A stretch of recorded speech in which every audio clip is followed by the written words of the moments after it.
Muy buenos días a todos. Bueno, estamos hablando de enemigos internos y hoy vamos a hablar de una ofrenda por los celos. Los celos. Cuando Juan me dijo que escogiera uno de los temas y yo le dije los celos, yo le hice una pregunta, pero fue después de haber dicho los celos. Le dije, Juan, ¿cuál es la diferencia entre los celos y la envidia? Porque esa es una Y él me dice, no, pues que los celos fundamentalmente se dan en las relaciones. Yo ya tenía una prédica estructurada excelente sobre la envidia y me embalé porque ahora ¿cómo hago para una prédica de los celos, no? Y entonces dentro de las cosas locas que a mí se me ocurren, yo dije, voy a tratar a partir de un texto donde hable específicamente de los celos. Y hay una ofrenda por los celos. ¿Sabían ustedes? Súper claro, súper clave. Va a ser buenísimo esto. Listo, entonces dos palabritas. Amoralidad y metacognición. Amoralidad y metacognición. Les pregunto, ¿la alegría es buena o es mala? Depende. Porque si usted se siente alegre de haber matado a alguien, usted es un psicópata. Se dan cuenta que los sentimientos son amorales. Los sentimientos en sí mismos no son ni buenos ni malos. Una persona puede estar triste por cosas que le deberían causar dolor, ¿no es cierto? Así que eso demuestra que su corazón está bien.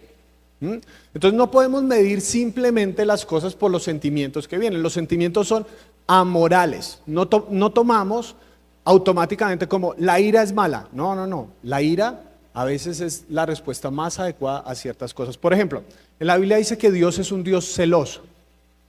Dice eso. Si nosotros automáticamente pensamos que los celos en sí mismos son malos, entonces vamos a decir, pero ¿cómo así? ¿No que Dios es perfecto? ¿No que Dios es perfectamente bueno? ¿No que Dios es amor? Cada vez que digan ese Dios es amor, agréguenle esa palabra. Dios te ama celosamente. ¿Por qué? Porque los celos es la respuesta natural de querer tener exclusividad en una relación. Cuando tú estás en una relación emocional con una persona, tú no andas queriendo como compartir eso con nadie más, ¿verdad? Esa idea del poliamor, eso es un mito de las nuevas generaciones. Eso no existe. Cuando uno ama a una persona, uno quiere exclusividad. Por eso dice la Biblia que Dios es un Dios amoroso, pero es un amor celoso. Él no quiere compartir su gloria con nadie más. La ira a veces es la respuesta más adecuada cuando alguien te ha traicionado. Entonces los sentimientos en última instancia son amorales. No son ni buenos ni malos. Se trata de qué hacemos cuando vienen ciertos sentimientos. Y para eso está la otra palabrita, metacognición. Porque tú, querido ser humano, eres extraordinario. Tú tienes una capacidad sorprendente. Y es pensar sobre lo que estás pensando. En este momento ustedes están pensando sobre lo que acabo de decir, es decir, están pensando sus pensamientos.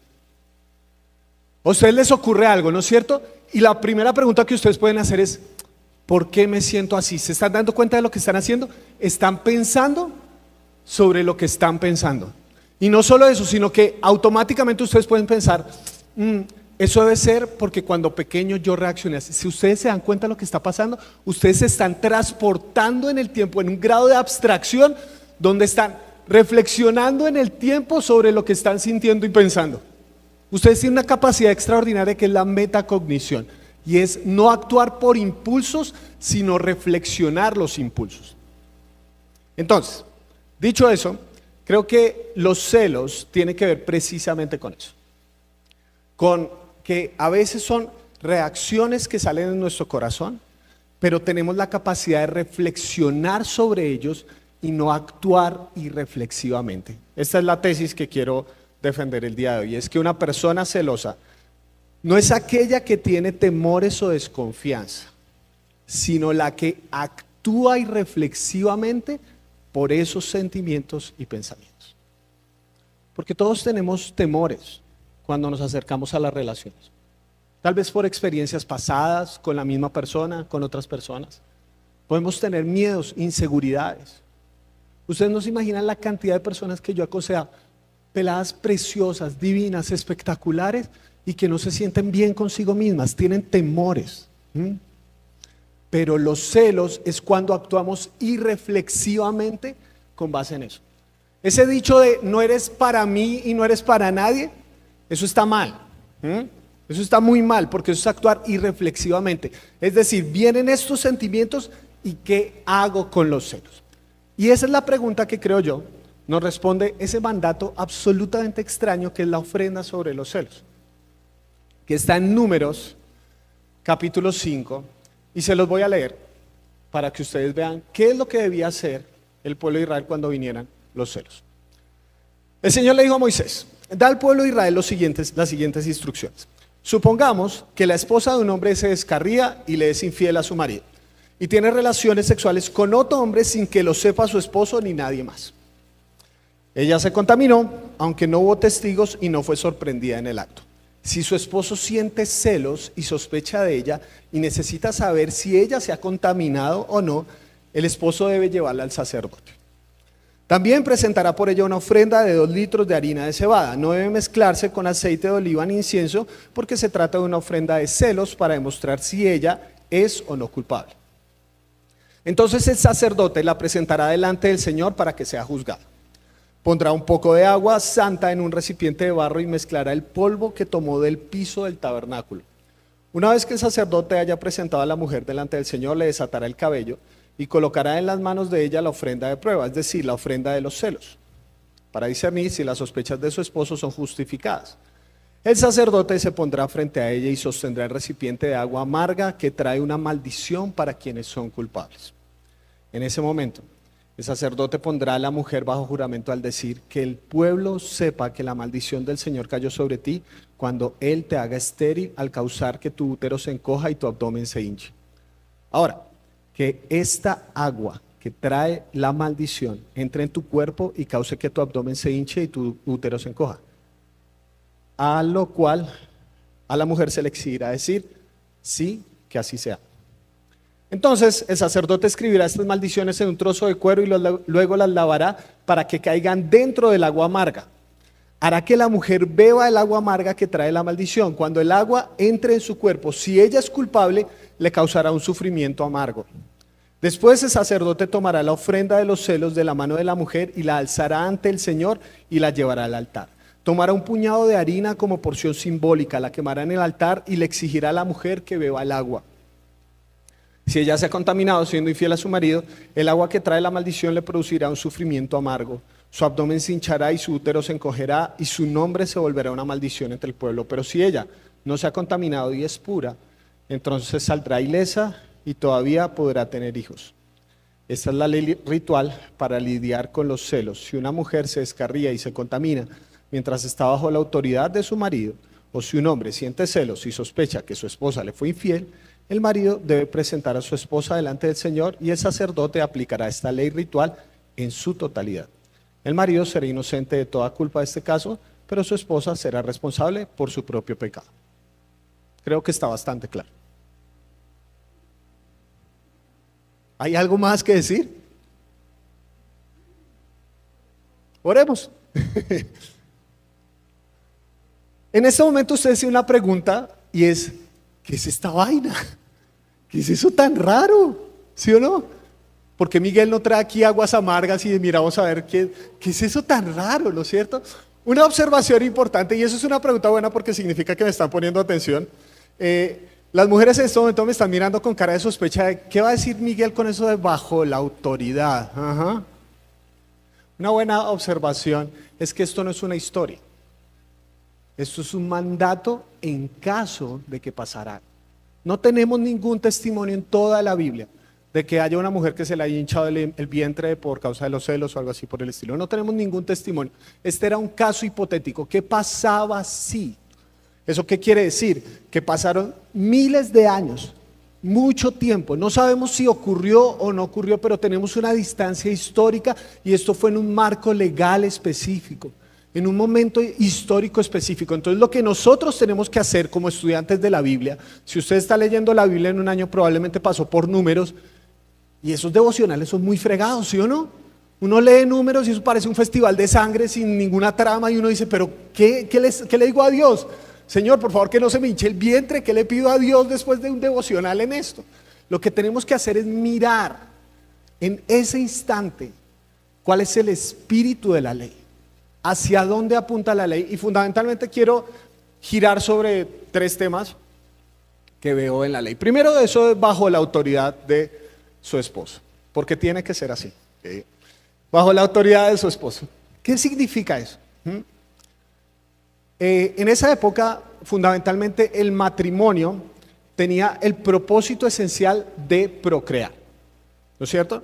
Y entonces el hombre era quien escogía a la esposa, le llamaba la atención y todo eso. Oiga, tiene unos ojos bonitos, por ahí pueden salir bien los pelados. Entonces él escogía a la mujer, ¿no es cierto? Y entonces él, al escoger a su esposa, la cobijaba bajo su nombre. Era el compromiso de él darle protección, darle dinero, darle cuidado. En esa época se utilizaba muy comúnmente. A las mujeres había una cantidad de historias. En el pueblo de Israel hubo cantidades de historias donde los hombres, simplemente porque querían, tenían ganas ese día, abusaban de mujeres. Y Dios está diciendo, entre el pueblo de ustedes no debe ser así. Entre el pueblo de ustedes no debe ser así. Un hombre, si está dispuesto a tener relaciones con una mujer, tiene que cuidarla, tiene que protegerla. Ahora, yo sé que lo estamos leyendo desde el siglo XXI y eso nos parece sumamente retrógrado, pero en esta época eso fue un paso gigantesco. ¿Por qué? Porque quiero que noten algo. No es el hombre el que dicta sentencias sobre la mujer. ¿Se dan cuenta de eso en el mandato? ¿Se dan cuenta que no es el hombre? Me dieron celos. Eso debió ser que usted se puso a descarriar y queda sentenciada. No. Se dan cuenta que el hombre, si él siente celos, ¿quién es el que presenta la ofrenda? ¿La mujer? No, él. Él tiene que hacerse cargo y responsable de los sentimientos que está experimentando. Va y lleva la ofrenda y es la mujer, dice al final, la responsable de sus actos.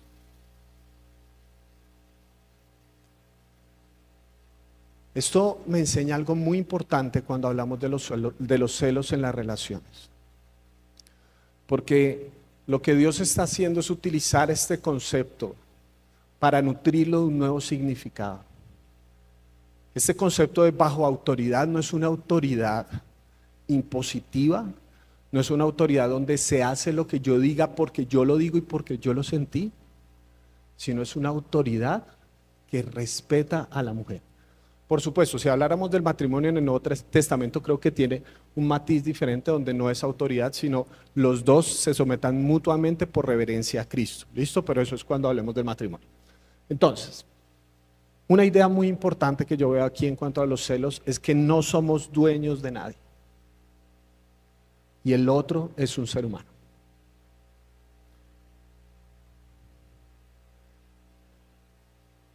Porque una de las cosas que a veces pasa, y esto lo he observado al hablar con la gente, es que los celos tienden a deshumanizar al otro. Porque trato al otro como una cosa o lo trato como un Dios.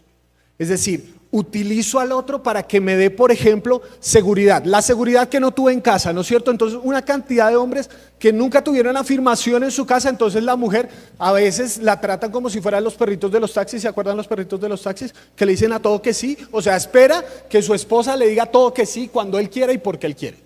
Porque nunca tuvo afirmación en casa, entonces ahora tengo un perrito de taxi que me dice, eso deshumaniza a la persona. O las personas, a veces muchas mujeres, que lo único que hacen es que quieren seguridad y este hombre me tiene que dar seguridad, y a veces tienen relaciones casi simbióticas y enfermizas porque nunca en casa tuvieron seguridad. Está cosificando al otro para obtener cosas. Y muy fácilmente, muy interesantemente, pasamos de cosificar al otro a idolatrarlo. Esa idea de no puedo vivir sin ti es muy linda en los poemas, pero muy peligrosa en las relaciones. Muy peligrosa. Porque tu vida no depende de otro ser humano. Tu vida depende de Dios. Y parte del problema de los celos es que empezamos fácilmente a tratar al otro como si fuera una cosa o como si fuera un Dios. Si no es para mí, no es para nadie. Mucho cuidado, porque aquí yo creo que uno de los grandes saltos de este mandato es que Dios está diciendo, el otro es un ser humano y el otro es responsable y el otro también es una persona digna de respeto. Siempre. Las decisiones que tomen, para bien o para mal, cada persona es responsable. Y cuando hablamos de que el otro es un ser humano, pensando en nuestra época, yo quisiera hacer esta aclaración con mucho cuidado, pero es algo que observo de atrás de por qué hoy en día los jóvenes, yo les digo como, oiga, chévere, ¿y qué han pensado del matrimonio, por ejemplo? Dicen, no, ni tibio, ni tibio. Por ahí cuando tenga 40 y largos, ahí lo empiezo a pensar. ¿Serio? Y empiezo a indagar y muchas veces tiene que ver con la imagen de matrimonio que tuvieron en su casa. ¿Por qué? Porque venimos de una cultura que exaltó la institución por encima de la relación. Y aquí quiero ser cuidadoso. No estoy diciendo que los compromisos no importen, sí importan. Pero la pregunta que más respondían los padres no era cómo estabas casado, sino si estabas o no casado. Es decir, no importa si yo odio a este man, no importa si no le hablo, no importa si dormimos en camas separadas, no importa si él tiene ahí sus canitas al aire, no importa nada de eso, pero estamos casados. Y yo creo que lo que nos muestra la Biblia, al mostrarnos y recordarnos que el otro es ser humano, es que la institución no está por encima de la relación. La pregunta que tiene que hacer un hijo de Dios no es solamente si estás o no casado. Insisto, los compromisos son importantes. Y a veces uno tiene que respetar los compromisos para que se mantenga el amor. Pero la pregunta que hace un hijo de Dios no es solamente si estás o no casado, sino cómo estás casado. ¿Me estoy explicando con lo que estoy diciendo? Porque cuando pensamos que no se trata de lo que yo quiero y cuando yo quiero, sino que estamos en una relación, entendemos que el otro no es Dios, pero es hecho a su imagen y semejanza y por lo tanto merece respeto, un respeto supremo y sagrado. Ahora, una observación importante, cuando el hombre traía esta ofrenda, dice ahí que no se puede combinar ni con aceite ni con harina. Y esa es una observación importante porque era lo que se conocía como una ofrenda memorial. Dentro de las leyes de Levítico y todas estas cuestiones hay dos tipos de ofrenda. Una es la ofrenda por el pecado y otras son las ofrendas memoriales.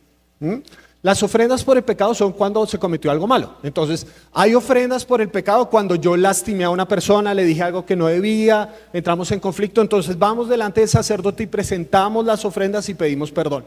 O yo le fallé a Dios, o le fallé a la comunidad, o hice algo que no debía hacer, presentamos las ofrendas delante de Dios. ¿Y qué pasa si esas ofrendas por el pecado las llevo y tengo los recursos solamente para llevar una ofrenda de harina? Las tengo que combinar con aceite. Porque son ofrendas por el pecado, se van a quemar delante de Dios y como olor grato van a subir delante de Dios. Pero se dan cuenta la observación aquí, esta ofrenda no puede estar combinada con aceite, porque es una ofrenda memorial. Esto es importante. Esta no es una ofrenda por algo que haya ocurrido, sino porque quiero saber qué ocurrió. ¿Otra vez? Esta no es una ofrenda por algo que haya ocurrido, sino porque quiero saber qué ocurrió. Y me parece muy bonito eso, porque este hombre que tiene esa sospecha va delante de Dios para decirle, oiga, ¿será que sí? ¿Será que estas sospechas son ciertas? Observación número 2. Arregla tus asuntos teniendo a Dios presente. Porque los celos son algo tan impulsivo y tan fuerte que vamos disparando y después preguntando. Vamos y decimos, no, eso es, yo lo voy a perseguir, le monto la perseguidora. Where is my iPhone? Sí, y le pongo dónde está el iPhone, a ver dónde está. Uy, me dijo que iba para Starbucks, pero está en Juan Valdez. Eso es, y ahí amigos, y hago perfiles falsos en Instagram, no les estoy dando ideas de nada, ¿listo? Hago perfiles falsos en Instagram, a ver cómo es la cosa, con quién habla, me voy a presentar como, no sé. No. Si tienes esa sospecha, primero la presentas delante de Dios. Es que muchas veces, cuando hablamos de sentimientos tan fuertes, Dios es nuestra última alternativa y no nuestra primera reacción. Hacemos, mandamos, decimos, peleamos, golpeamos, nos quejamos y después, Dios, ¿por qué? ¿Qué tal si este impulso, no les estoy diciendo que traigan ofrendas ahora es que cada vez que tengan celos, ni mucho menos, pero qué tal si este primer impulso lo llevas a oración?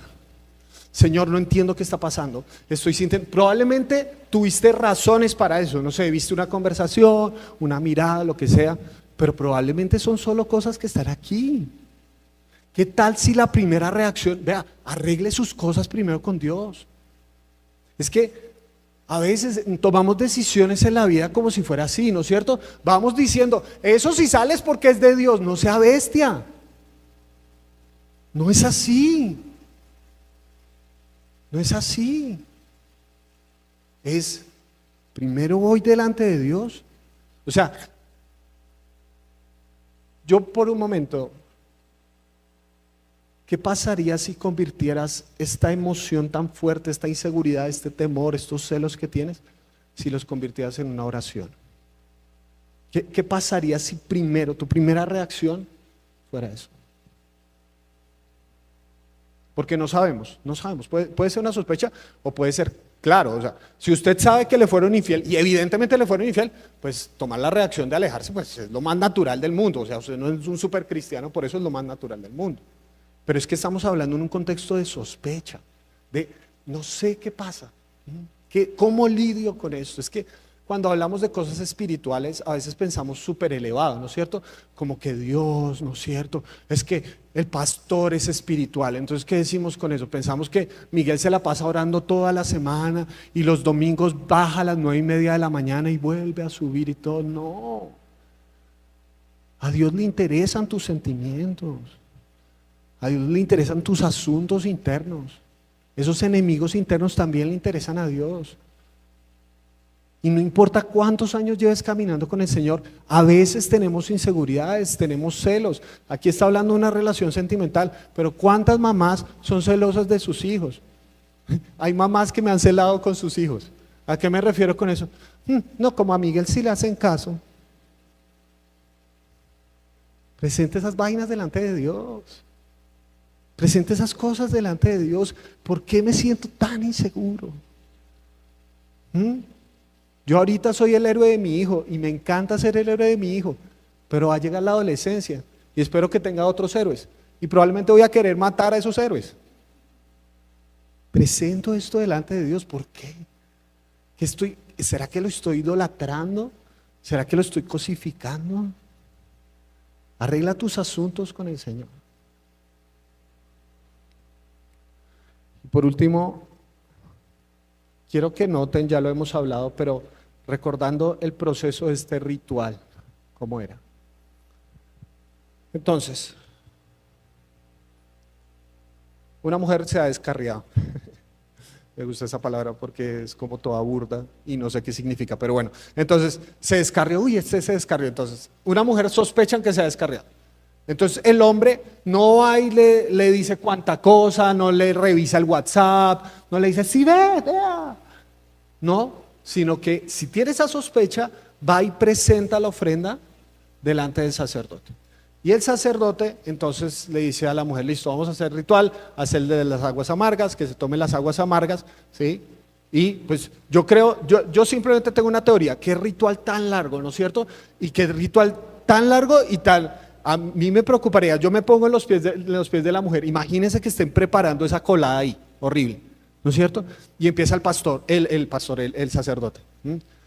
si estas aguas entran a tu cuerpo y tú le fuiste infiel, se te va a hinchar el vientre y vas a quedar estéril. Yo, si fuera la mujer, yo diría, si hice algo malo, yo dije, uy, no, pailas ya, yo confieso aquí, sí, o sea, yo que me voy a mandar ese menjurje ahí a que me mate, no, pues ese ritual creo que es el proceso por si hay efectivamente una falta manifiesta, la mujer puede decir, confesar, ¿sí? Entonces ven todo este ritual y todo eso, y después la mujer se lo toma, no sé cómo era, honestamente no tengo ni idea cómo era, como nos sentamos a ver si se le hinchó el vientre o qué, no tengo ni idea cómo era eso, pero hay un final, si sí o si no, punto final.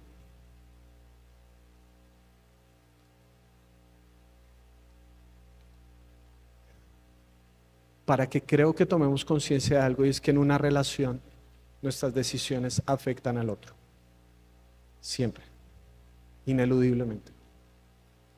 Bien sea porque si tú eres el celoso y todo el tiempo tienes asuntos de inseguridad contigo mismo, tienes que trabajar en eso porque ineludiblemente eso va a afectar tu relación. O sea, hay razones, pero si por otro lado te han celado, a veces, y tenemos que ser honestos con nosotros mismos, es que a veces de verdad hay ciertos comportamientos que no corresponden. O sea, hay manes que yo conozco que eso es como parte del machismo colombiano, ¿no es cierto? Que les encanta ser coquetos porque se sienten el más, el teso, ¿sí o no? Entonces, que mi vida, que mi amor, y a todas las salidas, vos paisita, amo a los paisas con mi corazón, ¿entiendes? Pero eso es más sensual, ¿sí o no? Cuando, que mi amor, que más mi vida, ¿bien o qué? Ay, ese cantadito tan divino y todo eso. Eso no te hace más macho, te hace más cretino. ¿Vale? ¿Vale? Porque el corazón de un ser humano no es un laboratorio de pruebas, es suelo sagrado. Tienes que honrarlo. Tienes que honrarlo y respetarlo. Si estás en una relación, es una relación de exclusividad. Y a esta mujer yo la trato como a nadie más lo trato en este planeta.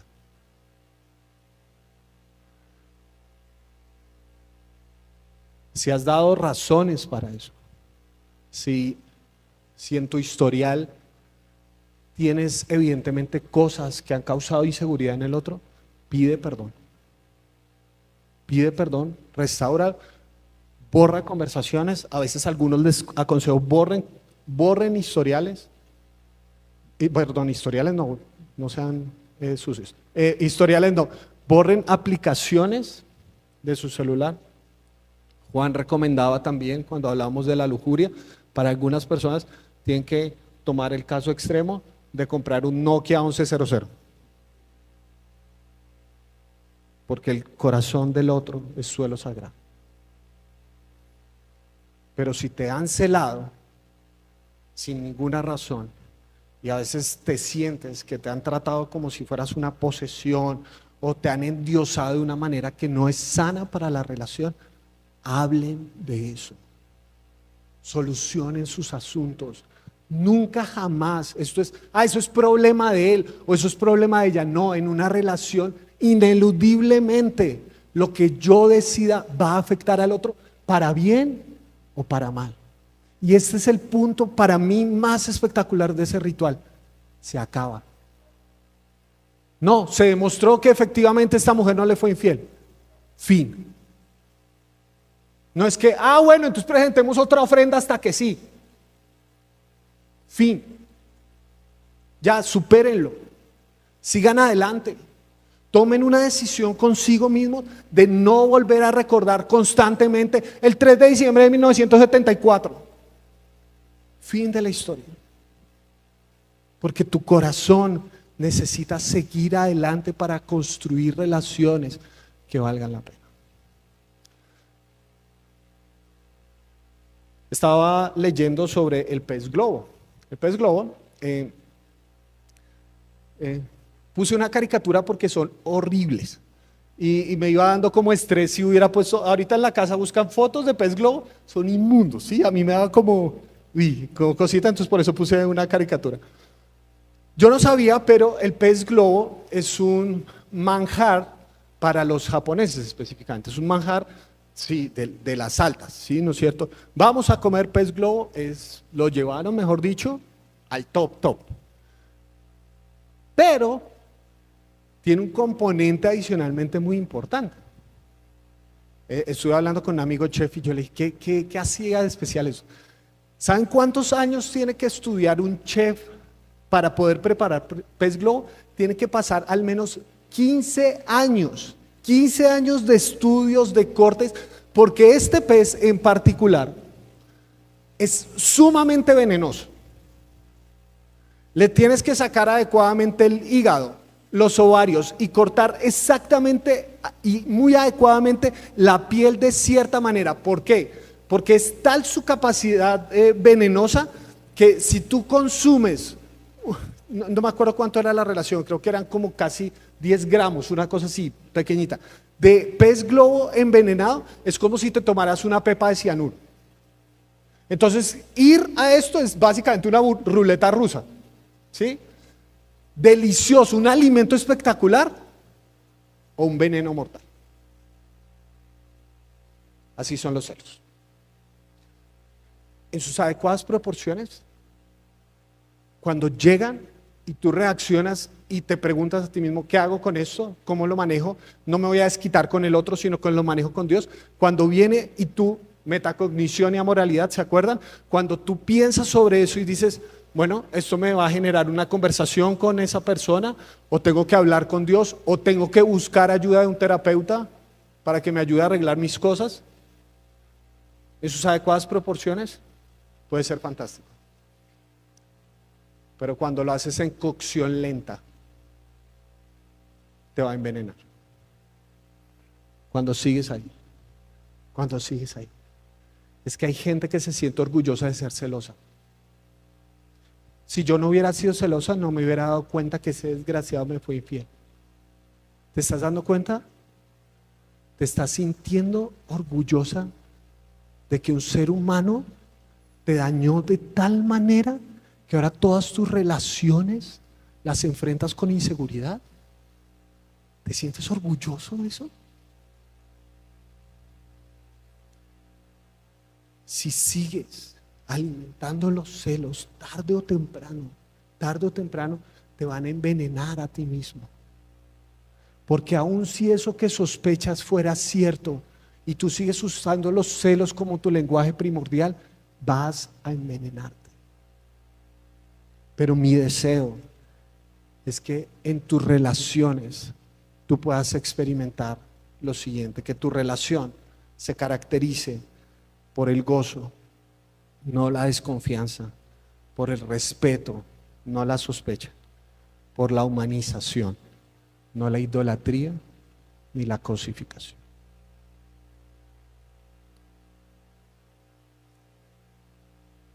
Así que quisiera terminar, no sé en qué momento de su vida están. Probablemente han escuchado toda esta prédica y dicen, bueno, pero menos mal yo no estoy casado. Todos somos seres humanos en relación. Quizás el día de mañana vas a tener una relación. O quizás no. Pero probablemente tienes heridas de una relación en el pasado. Probablemente tienes cosas que te hicieron y no eres capaz de hablar de eso. Lleva tus asuntos delante de Dios. O probablemente tú te das cuenta como, oiga, sí, ¿sabe qué? Yo me doy cuenta que muy fácilmente yo me vuelvo una persona coqueta y todo eso y no le muestro exclusividad al otro. De pronto hay algo que no está bien. No sé. Pero mi invitación hoy es a que por un momento tus asuntos con los celos los lleves delante del Señor. Bien sea en tu historia o en tu presente o poniendo a Dios para el futuro. Oramos, por favor. Entonces, ahí donde están, si quieren cerrar sus ojos y por un momento hablar con el Señor. Y si algo les vino a la mente respecto a este tema, póngalo delante del Señor. Tienes un dolor de una traición que recibiste en el pasado. Estás atravesando por un dolor muy grande en la relación por causa de la desconfianza que se ha generado entre ustedes. Tienes miedo de encauzarte en una nueva relación porque no sabes cómo va a ser la cuestión, porque viste en casa cosas que no querías que pasaran y de pronto eso te marcó. Yo no sé en dónde estás, pero a Dios le importa, de eso estoy absolutamente seguro. A Dios le importa, a Dios le importa tu corazón. Este mandato que se nos hace tan raro y tan extraño, yo lo veo como una forma como Dios está diciendo, también me importa eso. Eso que parece tan visceral, tan carnal, también me importa eso, también me importa eso. Si hay conversaciones que tienes que tener directamente con una persona o buscar ayuda y consejo para que alguien te ayude a desenmarañar cosas que hay en tu corazón, pídale a Dios que te ilumine y toma decisiones respecto a eso, para que no muramos envenenados por los celos, sino que puedan ser detonantes de conversaciones profundas, de una vida más profunda, más significativa, de una relación más cercana con el Señor. Señor, quiero darte gracias por este día. Gracias por tu palabra, Señor, porque encontramos en este mandato tan antiguo, para nosotros tan extraño, un recurso donde tú nos recuerdas que el otro es un ser humano, pero también nos recuerdas que cada uno de nosotros es responsable de manejar sus propias cosas. Si yo me siento celoso por alguien, si me siento celoso de algo, yo lo quiero poner delante de ti. No quiero seguir manejando yo mismo eso. Pero Señor, si yo he causado desconfianza en una relación, también te pido que me ayudes a generar conversaciones significativas y a tomar decisiones que hagan un camino diferente, y que podamos recordar que el ritual tenía un fin, que no tenemos que seguir viviendo constantemente a la luz de los celos.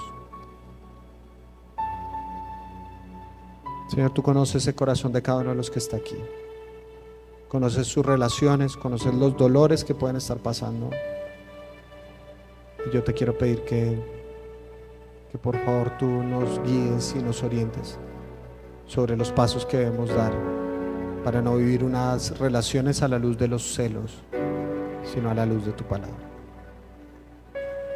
Gracias por este tiempo juntos, gracias por amarnos tan entrañablemente como nos amas. Oramos en el nombre de Jesús. Amén. Muy bien, les invito a que nos pongamos de pie.